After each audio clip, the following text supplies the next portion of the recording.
Well, thank you all so much for being here today. I'm sure that you guys are just as excited as I am to get right in there and get this application filled out so that we can use it for planning purposes, all of which may become completely moot in a week or two as Congress changes their mind on things. So I am going to preface this whole thing with a few important points to remember about why we are doing this at all in the first place. Number one, I have taken 6 webinars on the new PPP forgiveness rules in the past week and gotten 6 different interpretations. So keep that in mind. They vary widely on topics such as the EIDL advanced subtraction, incurred and versus or paid, what an acceptable utility is, as well as flat out mistakes such as including owner compensation in the FTE and wage reduction calculations, which is clearly a no-no. And so keep in mind that just because someone, including me, sounds confident, that doesn't mean that they're right.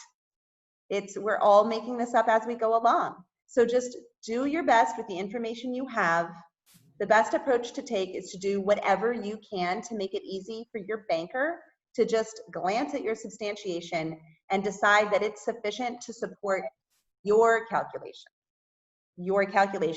based on whatever interpretation that is, okay? So keep that in mind. That is super, super important. Oh, we got a lot of people coming in at the last minute here. I'm just gonna click admit all. So the second thing that I wanna mention that is super important is that this tool that we're working through today, it is a draft. This is not the final tool that we're going to end up using. The forgiveness calculator itself from the SBA, it's not the final tool that we're going to be using either. We know that SBA is going to make some changes, Congress is probably going to make some changes, and then the tool that we're using is the one that the AICPA came up with, and it is also in draft. There are some small errors in it that we've reported to them, and they're working on updating it. So most importantly, we know this guidance is going to change. In fact, there's pending relief legislation in Congress to extend the forgiveness period or remove the 75% rule that may render most of what we're doing right now completely useless, including the fact that we don't yet know when we're supposed to submit anything for forgiveness. That's something they haven't told us yet. So, because some folks are more than halfway through their forgiveness period at this point, we have to plan based on the law as it stands now. And that's what we're gonna go through today. I fully expect some of this stuff is gonna change, but it is just too dangerous to presume that it's going to change in our favor or change in ways that we want it to change. We have to calculate these numbers based on what we have now, or we risk being in a situation where we don't hit the FTE reduction or the salary wage reduction or the 75% of payroll tests. Hitting those tests is hard. I have done about 7 of these in the past week, and they're taking me on average 3 to 4 hours, right? They're not, it's not easy to do. It is hard to hit these tests. Filling out the spreadsheet with your given information is hard enough, but then making sure that you actually hit those tests is very, very, very challenging. It's not as easy as we had hoped. So this is a tool for forecasting as well as establishing your goals and gauging your progress. So I encourage you to fill out the spreadsheet to the best of your ability so that you're not surprised by a large loan balance when the time comes. That's why we're going through this exercise and jumping through all of these hoops. Okay, so thirdly, remember you're only going to fill out the sections on the application spreadsheet from AICPA that are highlighted in blue. The spreadsheet bases all calculations on that data. So the gray fields are calculated fields and the green ones are the ones that pull from data that you entered elsewhere. Also, the instructions aren't complete, and as I mentioned before, there are a couple small errors, but it's still the best tool that I've found out there, including my own.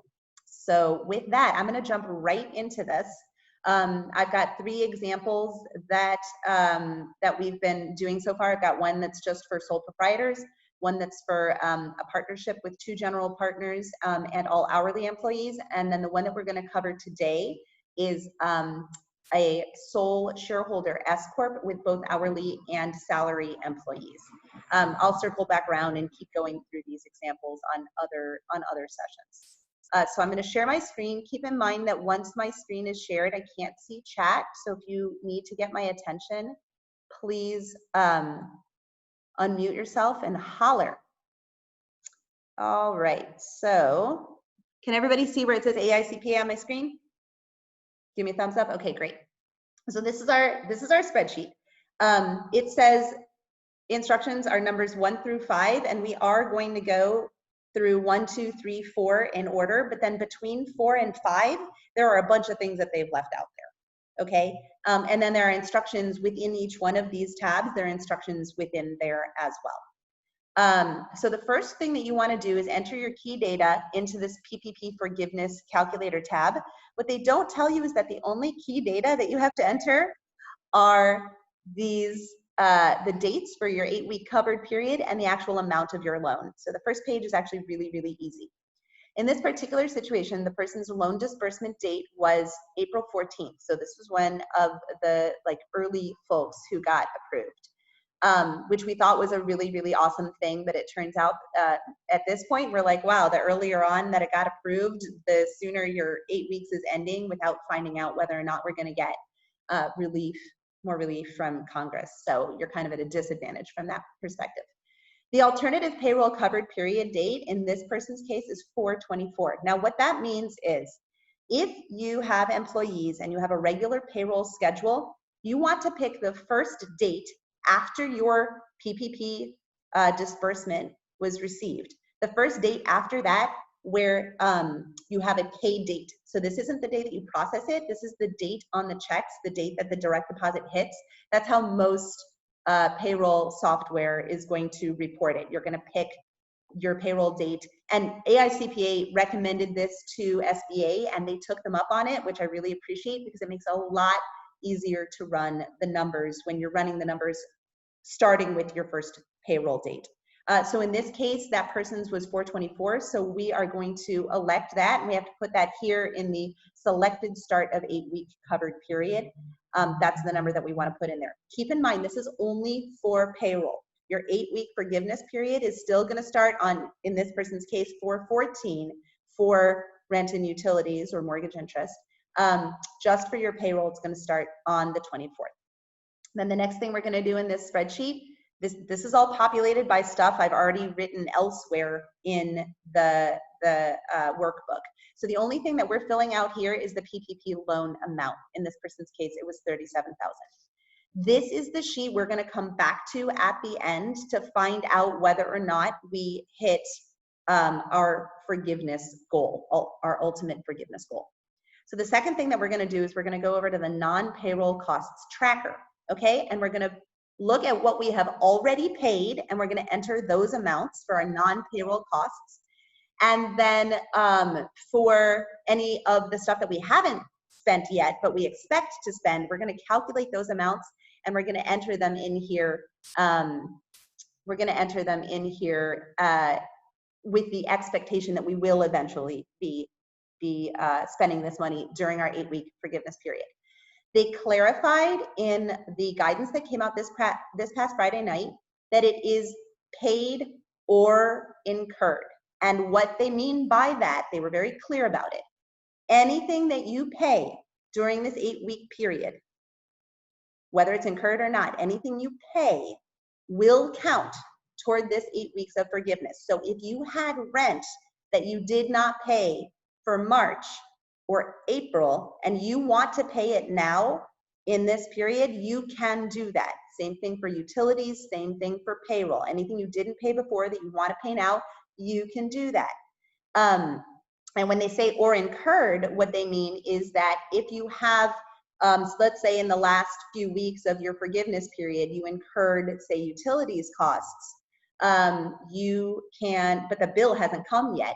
You can wait until that bill comes and pay it then, even though it's after your 8-week period is ended. That's what they mean by or incurred, okay? I am still suggesting to clients that they just do everything they can to get it just paid in that 8-week period, because remember, it's bankers that you're going to be submitting this to. And bankers are used to seeing a bank statement or a credit card statement that shows that the thing was actually paid. Okay, that's what they're used to. They're not auditors. They're not doing a lot of source documentation reviews. They're not used to that. And they're being forced into doing that with this, which is just not their strong point. So in as much as you can pay it in the 8 weeks, pay it in the 8 weeks. One other note, and this is a personal interpretation note, but they were very clear in the guidance that came out this past Friday night. They were very, very clear that you could not do mortgage interest prepayments. Mortgage interest prepayments. I take that to mean if they are specifically saying you cannot do mortgage interest prepayments, it means you can do prepayments for rent, utilities, or payroll. Again, personal interpretation. In as much as you can pay for things that were, both paid and incurred during the period, I encourage you to do so. But there are people, one of the examples in the most recently released guidance specifically has utilities for 3 months being paid within the 8 weeks. And this is in the SBA's own guidance. So the only area where you're restricted to 8 weeks of actual costs is in owner compensation. Everything else, it seems like, given what we know now, big caveat, that we can do that. So in this situation, this person has been keeping up with their rent, and so they've just got 2 rent payments during this time period that we've entered here. And then they already had 1 electricity bill that they paid, and so they're guessing at approximately how much the next one would be. They did the same for gas, and their internet and phone are combined with each other, and so they've got those in here under the internet. And then this particular person has lots of things that are utilities in their mind, but may not end up being utilities from the perspective of the SBA or their banker. In general, I'm actually encouraging this person to prepay some electricity, gas, and internet expenses instead maybe of using this, because in the guidance, when we filled this out, we were just working with forgiveness application, but the guidance that came out this past Friday is a little clearer that there are fewer things that are probably going to be allowed as utilities as we were hoping. So this person, we put in a lot of different things in here that might be considered utilities from their perspective, maybe alarm system, subscriptions for online software, Spotify that's used in the retail store, waste management, security system, things like that. We don't know that those things are all going to be allowed, so I would kind of tack those on at the end if you're having trouble making prepayments on any of the rest of the stuff. That's my current approach. All right, the next thing we're going to do is we're going to go over to this FTE input. Now, the FTE input is extremely, extremely difficult. I can see that somebody chatted me, but again, I cannot see what your chat is while I'm in the screen share, so I'm sorry. That's going to have to remain unanswered for now. I apologize. So the FTEs are really, really, really hard to calculate, unfortunately. You have many of them also that you have to calculate. I think that this is one of the most arduous things involved in all of these calculations, is how many times you have to calculate FTEs, full-time equivalent staff. With this particular person, I started with doing the historical stuff because I know I can pull up this particular person was not on Gusto, unfortunately, for 2019, so they had to provide the data to me. But they were on Gusto for 2020. It's easiest if they're on the same, whether it's Gusto or ADP or Paychex or whatever, it's easiest when they're on the same payroll program for the entire period. It's just easier to look those up. In this situation, what I did was I took, as you can see in the formula here, I calculated how many weeks this was, 19.2 weeks. You can see my 19.2 right there. Okay, at 40 hours a week. I'm using this calculation for everybody when I do this. I'm taking the total number of hours worked from February 15th, 2019 to June 30th, 2019. And you can actually see me adding all of those up in here, right? And there are a couple of 768s. That's because 768 hours is how many hours you would work at 40 hours a week for 19.2 weeks. Okay, so that's a full-time person. You cannot go greater, and you do not want to go greater than 40 hours for a full-time person. So do not include overtime. Very important, write that down. Do not include overtime in this, and do not allow anybody who is salaried, who's reporting their hours, to go over 40 hours a week. So that's where my 768s are in there. I was limiting those employees, okay? So then I take that entire amount of hours worked by all the staff divided by 19.2 weeks, and I take that entire thing and I divide it by 40 to get my FTEs for that period. My average FTEs were 3.13. Then I do the whole thing over again, which is like my favorite thing to do. So I was really excited about this opportunity. You can see I added up everything in here. I subtracted somebody who went over the maximum number of hours, which was 336 hours for the 8.4 week period. Why they didn't use full weeks, I don't know. It's beyond me. It's crazy, but they didn't. So it's 19.2 for the February 15th through June 30th, 2019. It's 8.4 for the January 1st through February 29th, 2020. Those are our two periods. I calculated the FTEs for both of those based on real hourly data. You have an alternate method you can use, which is to use one FTE for everybody that works 40 hours or more, and to use 0.5 for anybody who's part-time. But you have to use it both for the comparison periods and for your current calculation. One thing I neglected to mention, I'm just now realizing, you know the alternative covered payroll period that we talked about at the beginning? That is only for semi-weekly or more frequent payrolls. If you have a, bi-weekly or more frequent. So if you have semi-monthly or you have monthly payrolls, you can't use the alternative. So going back up here, I calculated these two periods, and then I calculated her current one so far. Now this person was 6 weeks in terms of how many payrolls they had issued. They issued 6 weeks of payrolls. So I did the same exact calculation, but do you see I'm dividing it by 6 here instead of by 19.2 or 8.4 or whatever those numbers were. I'm just dividing it by 6, and then I'm dividing that by 40. As you can see, this person so far is on track to only have 2.2 FTEs, and they need to get up to 3.13, which is the lower of our two comparison periods. So far this ain't looking so good. So we're gonna do one more set of calculations because I lived for this. We're gonna do this calculation right here, which is from the period of February 15th through April 26th. We're gonna calculate the FTEs as well. So I needed to find the number of payrolls during that pay period, and this is gonna be different for every single client. They're not all gonna have the same number of pay periods for that time frame. So I went through, did that calculation. The person ended up with 2.3. And then I also did the calculation for the FTEs that include the period of February 15th, just that one pay period. What were your average FTEs? Okay, so it was 2.9 as of February 15th, 2020. It was 2.3 for the period of February 15th through April 26th. That means it went down. So it means that they may qualify for the safe harbor. Now, I haven't entered the number right here, which would be what the FTEs were at June 30th, because we don't know that answer yet. But what this does tell us, what it tells this client, is that, hey, it looks like you may not be able to fulfill the original test here because you're trying to get up to an average of 3.13 during this time period, and you're only at 2.2. So you may not end up being able to qualify for that.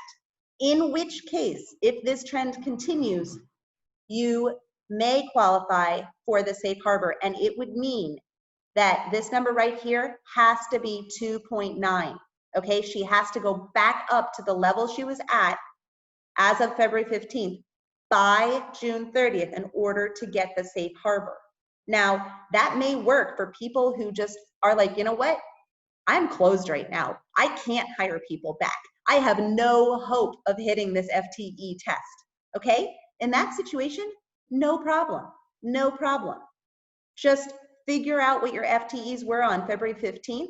Figure out if they went down from February 15th to April 26th. If so, then all you have to do is hire everybody back so that you hit where you were on February 15th for FTEs, in this case 2.9. Now, they have not told us how long you're going to have to keep them at that level, right? So that may or may not work for you, but it's really important to know this is a possibility. But I have one more thing I can do with the FTEs. Remember, they told us that if somebody quit on their own volition, you didn't fire them, they quit on their own volition, or they were fired for cause, so not COVID related, or they voluntarily requested an hours reduction, then you get a get out of jail free pass for those folks. So I'm coming over here to my Schedule A worksheet. This is not in the instructions. And I actually entered into this worksheet. You see right here, it says she had a full-time person, a person who's working 40 hours a week, and a person who's working 8 hours a week, and a person who's working 9 hours a week. All quit unrelated to COVID-19. So I get to add their hours back into this total because they weren't reflected in the other totals, right? Because they were gone.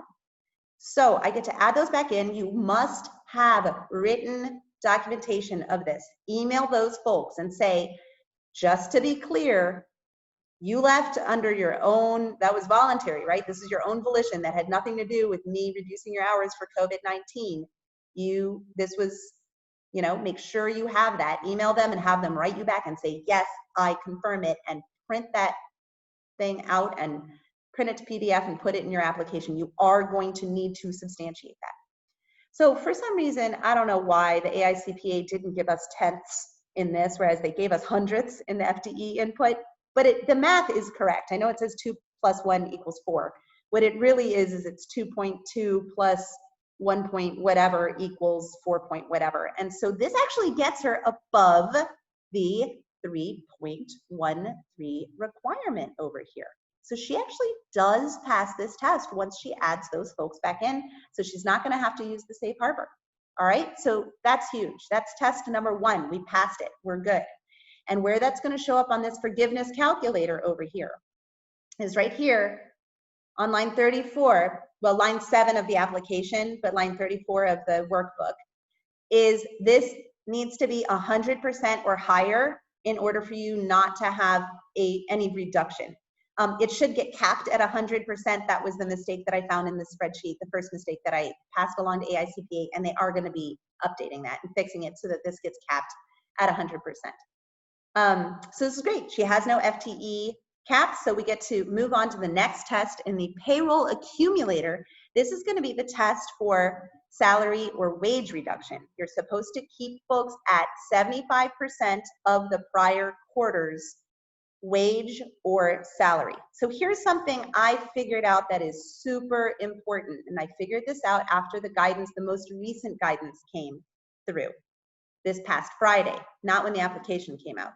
First, the way I was doing this was I was filling out every employee. As you can see here, we've got all of our employees.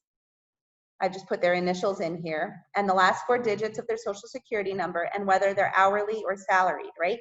At first, I put in all of the employees who worked in the first quarter, right? And then I filled in this next area, I filled in those same numbers for those folks during the 8-week period as we knew it so far. Here's the problem with that. If somebody worked in the first quarter and then quit right before this period started, then they're not working during your 8-week forgiveness period, right? And you're not allowed to be penalized twice for the same thing. If they're an FTE, that was already in your FTEs. If you fired somebody because of COVID, you let them go, your FTEs are already reduced for that. You're not also going to get in trouble for those same people for having reduced their wages because they no longer work for you. So what I realized you need to do with the spreadsheet that's absolutely essential, you need to come in and enter this data for the covered period or alternative covered period first. And you enter in just the people who are working during that period. And then you go back and fill in the data for those same people for the first quarter. All right, that's essential in order for you not to get dinged twice on the same person for the FTEs and the wage reduction. They've made it very clear you're not going to get dinged twice for the same person. So what I did is for the covered period, now remember, we've only got 6 weeks worth of payroll for this, these folks under our belt. We're entering in for all hourly folks, and remember over here, you're choosing whether they're hourly in the drop down, you're choosing whether they're hourly or salaried. For the hourly folks, you're gonna enter in the total wages that have been paid so far during this period.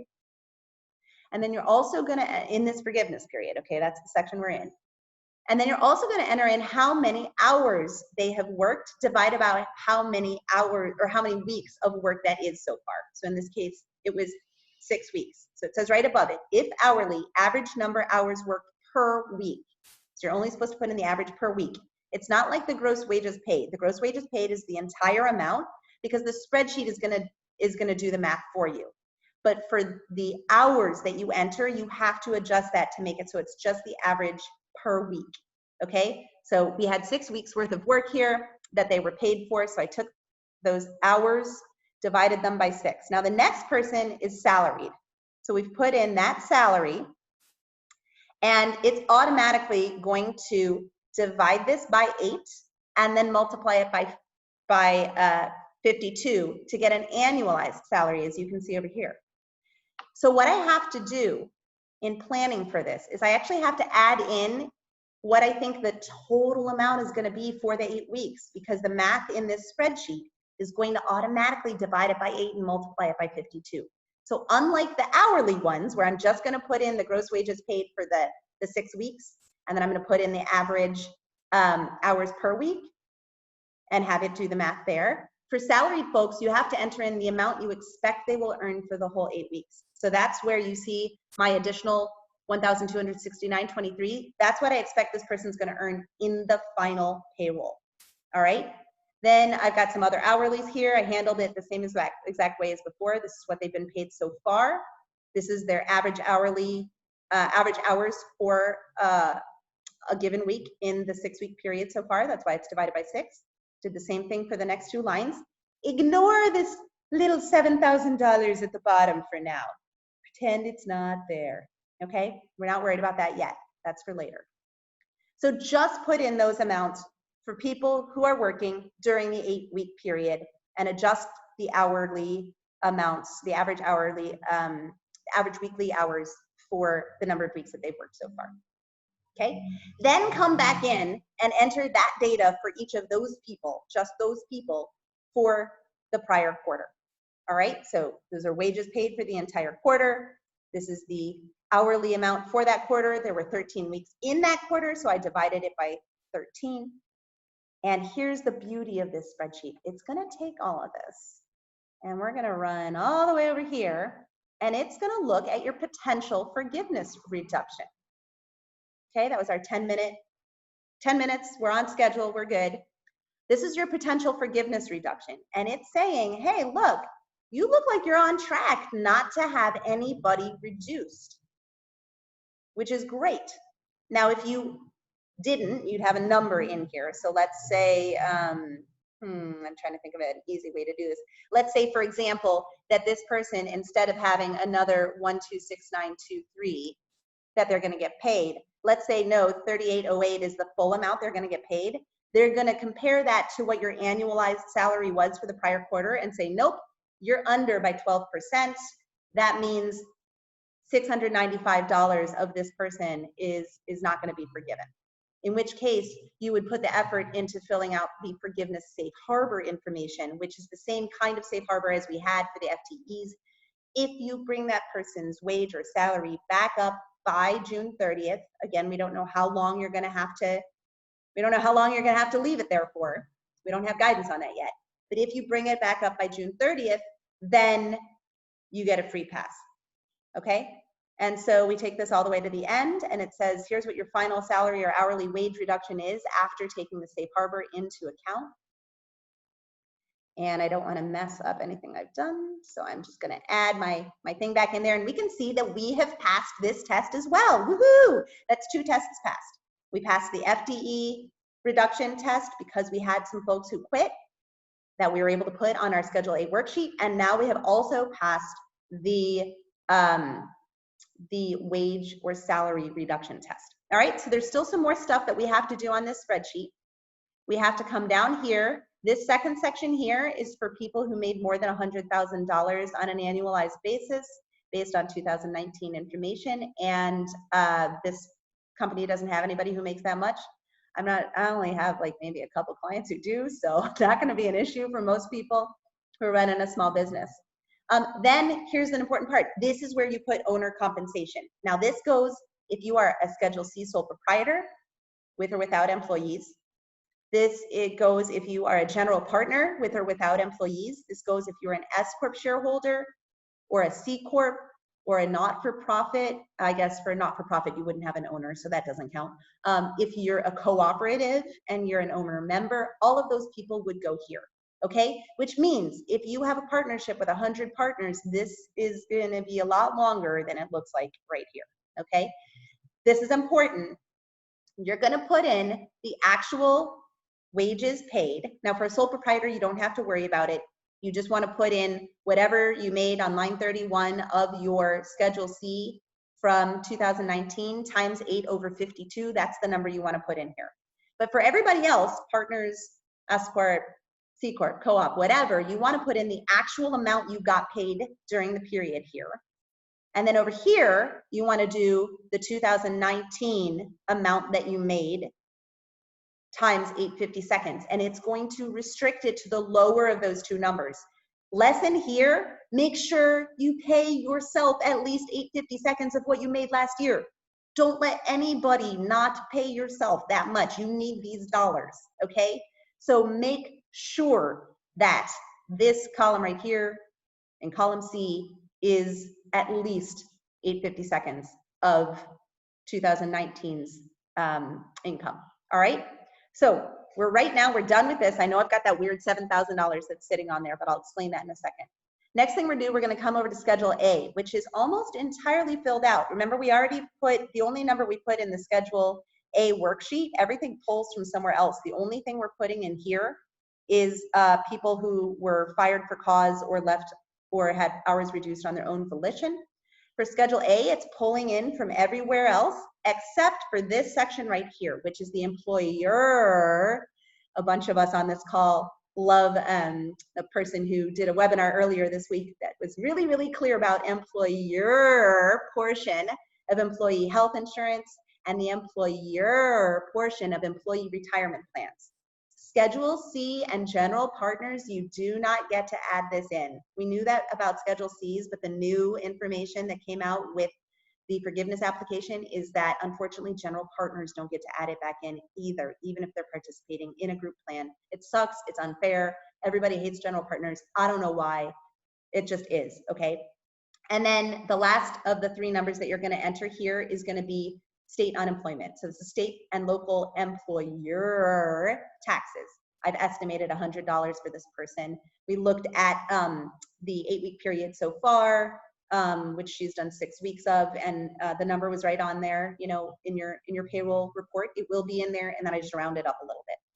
Okay, so we've got everything filled out here except for our forgiveness calculator. All right, and the reason I've got that weird $7,000 sitting there is this.